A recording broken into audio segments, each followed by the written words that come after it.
అసలు శోభా శెట్టికి ఎందుకంత నెగిటివిటీ అంటే కావాలనే బయట కొంతమంది నెగిటివిటీ చేసి బయటికి పంపించారా? నేనైతే నేను గెల్లాలి, ఆడాలి, ట్రోఫీ ఏమంటారు కొట్టాలనుకునే నేను ఆడాను. బట్ అల్టిమేట్లీ జనాల చేతుల్లో ఉంది. అంటే బిగ్ బాస్ లో కరెక్ట్ గా ఆడారనుకుంటున్నారా మీరు గేమ్? ఆడకపోతే పోటీ సర్వైవ్ అవ్వలేదు.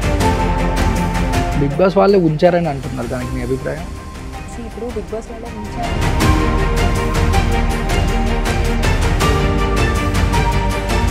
కావాలనే శోభా శెట్టిని ఇన్ని వీక్స్ అగ్రిమెంట్, అంటే తను సీరియల్ చేసింది స్టార్ మాలో, ఇన్ని వీక్స్ అగ్రిమెంట్ చేసుకొని మరీ మాట్లాడుకొని మరీ శోభా శెట్టి లోపలికి వెళ్ళింది అని అన్న వాళ్ళకి మీ సమాధానం?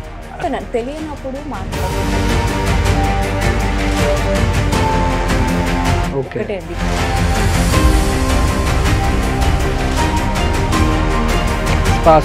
ఇప్పుడు ఈ అమర్దీప్, ప్రియాంక, శోభా శెట్టి, అంబటి అర్జున్ మధ్యలో వచ్చాడు. ఓకే, మిగతా వాళ్ళు వచ్చిన వాళ్ళు వచ్చినట్టు వెళ్తున్నారు. అటు శివాజీ గారు, యావరు, పల్లవి పై ఊహకి ఏదంటారు, మీ ఊహలో మీరు ఊహించుకున్నారు.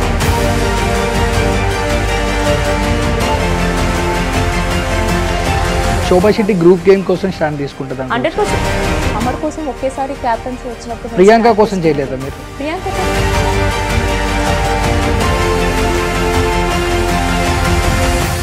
ప్రియాంక గౌతమ్ కి పాయింట్స్ ఇచ్చినప్పుడు మీరు ప్రెజర్ పెట్టలేదా ప్రియాంకని మెంటల్ గా? సరే, అమర్ క్లియర్ గా కనిపిస్తుంది, నువ్వు ఎందుకు ఇచ్చావు, నాకు ఇవ్వచ్చు కదా సంథింగ్. మీరు కూడా ప్రియాంకని ఎమోషనల్ గా మీరు అడగలేదా?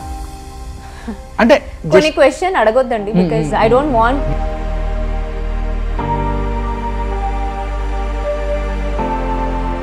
బిగ్ బాస్ చాప్టర్ నా లైఫ్ లో అయిపోయింది. Okay, I don't want to discuss this. మీరు మీ ఫ్రెండ్ కోసం, అమర్దీప్ కోసం అంత జెన్యూన్ గా సపోర్ట్ చేశారు.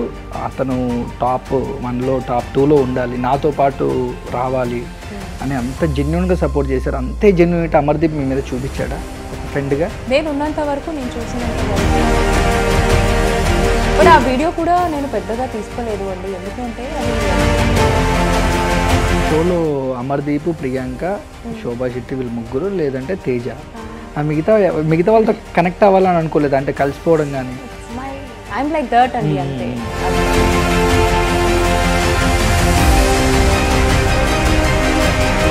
తేజ అని శోభా శెట్టి ఒక పని మనిషి లాగా, అతన్ని ఒక టిష్యూ పేపర్ లాగా.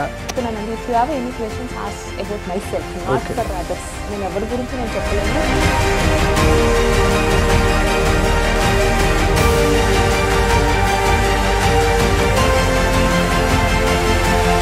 కలిస్తే మాట్లాడతారా? దాంట్లో కొందరు చాలా హార్ట్కి కనెక్ట్ అయ్యారు, వాళ్ళతో లైఫ్ లాంగ్ ఇలాగే ఉండాలని అనుకుంటున్నాను. కొంతమందితో కొంచెం లిమిట్ మెయింటైన్ చేయాలని అనుకుంటున్నాను, ఇంకొంతమందితో అసలు టచ్ లోనే ఉండాలనుకోవట్లేదు. ఎవరు ఏంటి ఎందుకు తెలియదు, గుర్తులేదు, మర్చిపోయారు.